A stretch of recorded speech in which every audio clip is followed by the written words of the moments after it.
Her shock was evident. "What's wrong?" he asked cautiously. Whatever must have gotten her all worked up must have been terrible, he thought to himself. "Please give me your phone," his voice softened. She handed her phone over to him, and he could see the text message, "A surprise awaits you."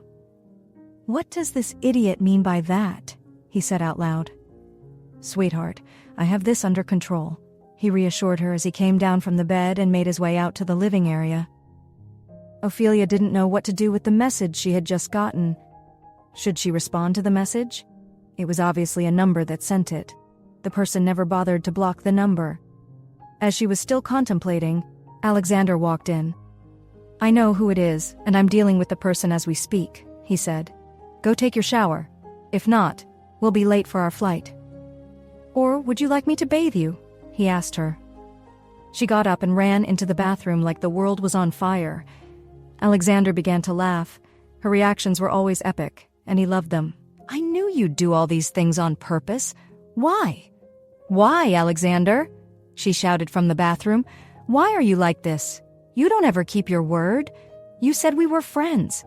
Do friends do this?" As Alexander, trying to keep a straight face, moved towards the bathroom door, he said, "What did I do? Did I do anything to you? We share a bed. We are friends. What did I do? I didn't beat you. I didn't bite you. I didn't hurt you. I didn't harm you. So why are you behaving as if I did all these things to you?"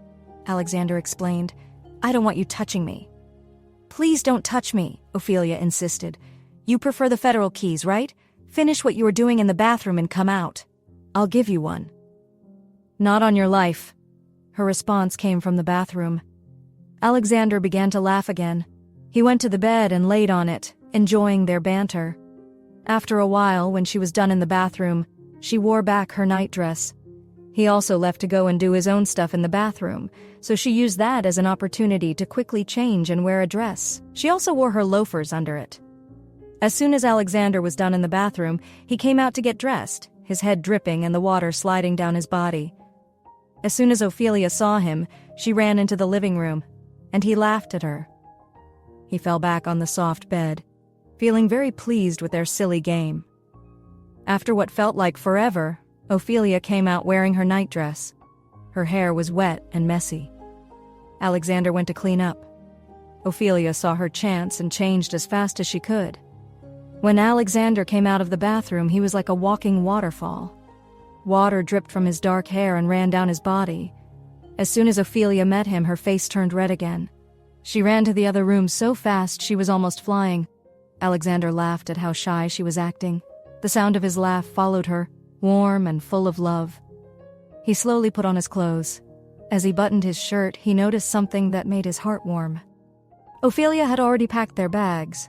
A soft smile spread across his face, his eyes crinkling at the corners with affection. Wanting to be helpful, too, he looked in the closet and small drawers very carefully. His eyes scanned every corner, making sure they didn't forget anything.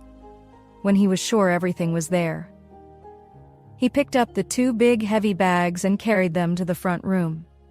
His arms felt a bit tired, but he didn't mind.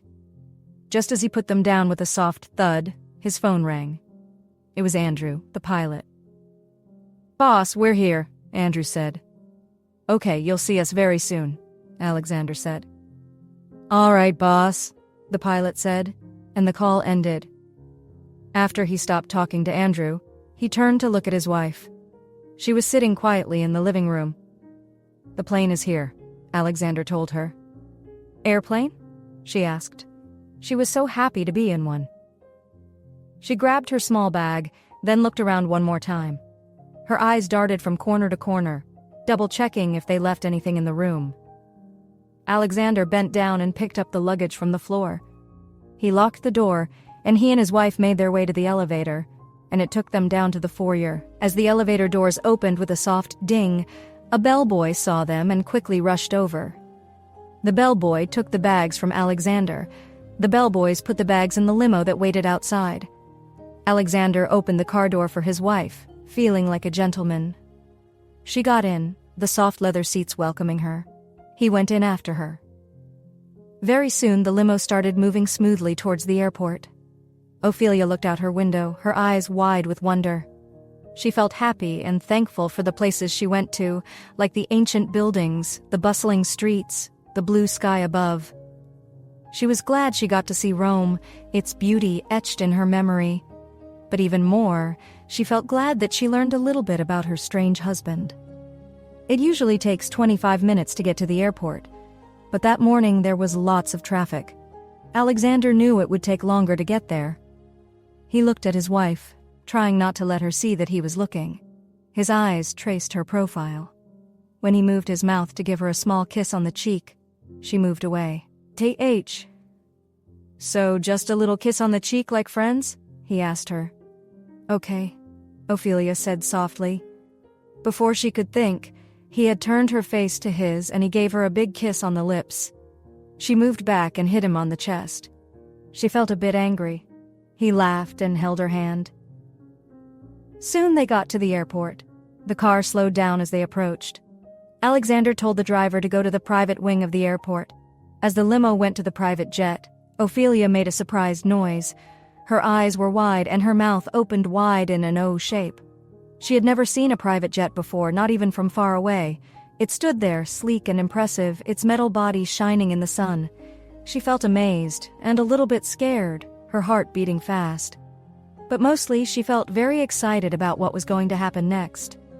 The future seemed full of new adventures, and despite her nerves, she couldn't wait to see what would happen. The private jet was luxurious.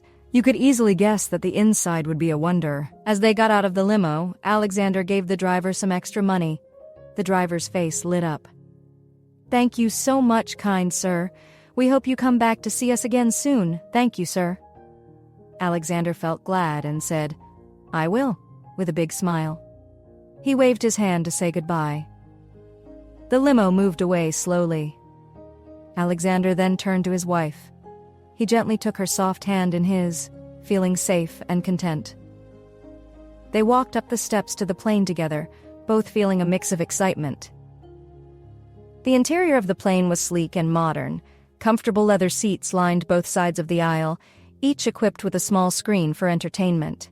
The walls were painted in soothing colors, and soft lighting added a warm glow. Overhead bins provided ample space for luggage, and the cabin smelled fresh and clean. The windows were large, offering a clear view of the sky outside. Everything felt luxurious and well-designed. Ophelia admired the interior. It was breathtaking. She looked around at her surroundings. "This man sure liked good things, that's for sure," she said to herself as she looked around. Suddenly, a ping came on Alexander's phone. He read the message. "Now that's interesting.